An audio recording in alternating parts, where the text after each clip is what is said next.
Волк и 7 козлят. Жила-была старая коза. Было у ней 7 козлят, и она их так любила, как может любить своих детей только мать. Раз собралась она идти в лес, корму принести, вот созвала она всех своих 7 деток и говорит: «Милые детки, хочу я в лес пойти, а вы смотрите, волка берегитесь. Если придет он сюда, то всех вас поест заодно со шкурой и шерстью. Этот злодей часто прикидывается, но вы его сразу узнаете по толстому голосу и по черным лапам». Ответили козлятки: «Милая матушка, уж мы поостережемся, выступайте себе, не беспокойтесь». Заблеяла старая коза и преспокойно отправилась в путь-дорогу.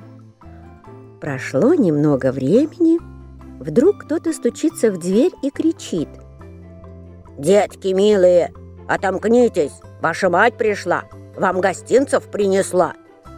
Но козляточки по толстому голосу услыхали, что это волк. «Не откроем!» – закричали они. «Ты не матушка наша! У той голос добрый и тонкий, а твой голос толстый. Ты волк!» Пошел тогда волк к купцу и купил себе мела большой кусок, съел его, и стал у него голос тонкий. Вернулся назад, постучался в дверь и говорит: «Детки милые, отомкнитесь, ваша мать пришла, вам гостинцев принесла». Положил волк свою черную лапу на окошко. Увидали ее козлятки и закричали: «Не откроемся! У матушки не черные лапы! Ты волк!» Побежал тогда волк к хлебопеку и говорит: «Я зашиб себе ногу, помажь мне ее тестом». Помазал ему хлебопек лапу тестом, побежал волк к мельнику и говорит: «Присыпь мне лапу белой мукой». Мельник подумал: волк, видно, хочет кого-то обмануть, и не согласился. А волк говорит: «Если ты этого не сделаешь, я тебя съем». Испугался мельник и побелил ему лапу. Вот какие бывают люди на свете. Подошел злодей в 3-й раз к двери, постучался и говорит: «Детки милые, отомкнитесь, ваша мать пришла, вам из лесу гостинцы принесла». Закричали козляточки: «А ты покажи нам сначала свою лапу, чтобы мы знали, что ты наша матушка». Положил волк свою лапу на окошко. Увидели они, что она белая, и подумали, что он правду говорит, и отворили ему дверь. А тот, кто вошел, был волк. Испугались они и решили спрятаться. Прыгнул один козленочек под стол, другой на кровать, 3-й на печку, 4-й в кухню, 5-й в шкаф, 6-й под умывальник, а 7-й в футляр от стенных часов. Но всех их нашел волк и не стал долго разбираться. Разинул пасть и проглотил их одного за другим. Одного только он не нашел, того, младшего, что спрятался в часах. Наевшись досыта, волк ушел, растянулся на зеленом лужку под деревом и заснул. Приходит вскоре старая коза из лесу домой. Ах, что ж она там увидела?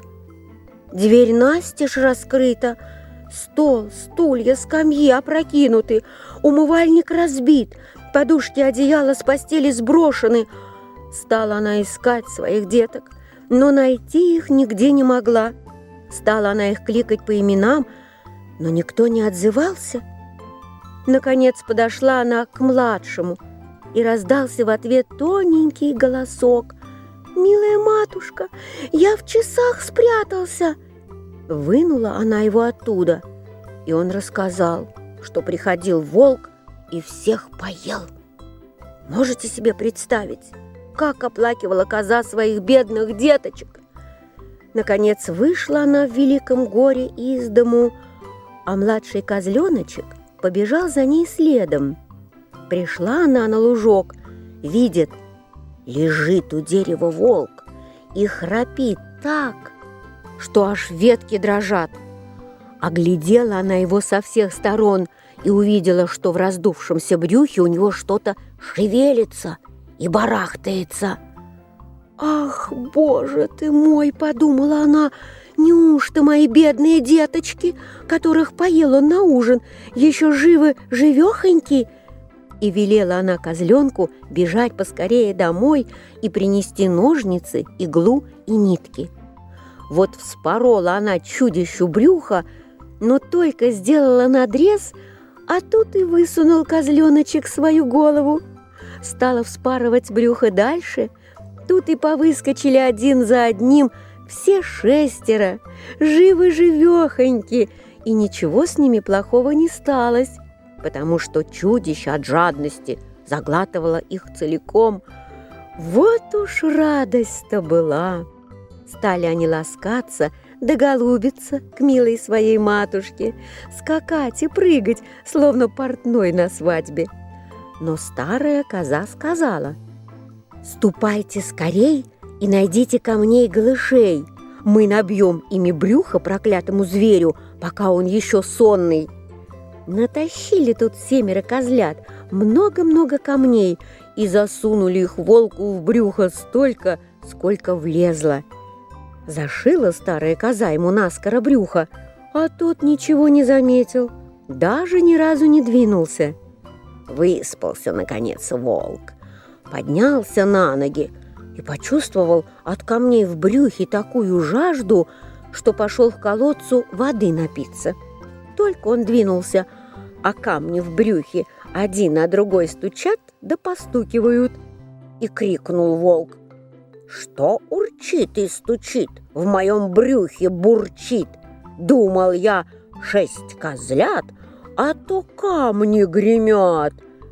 Подошел к колодцу, наклонился к воде, хотел напиться, и потянули его тяжелые камни вниз, так он там и утонул. Увидали это 7 козлят, прибежали к матери и давай кричать: «Волк мертвый! Волк уже мертвый!» И стали на радостях плясать вместе со своей матушкой вокруг колодца.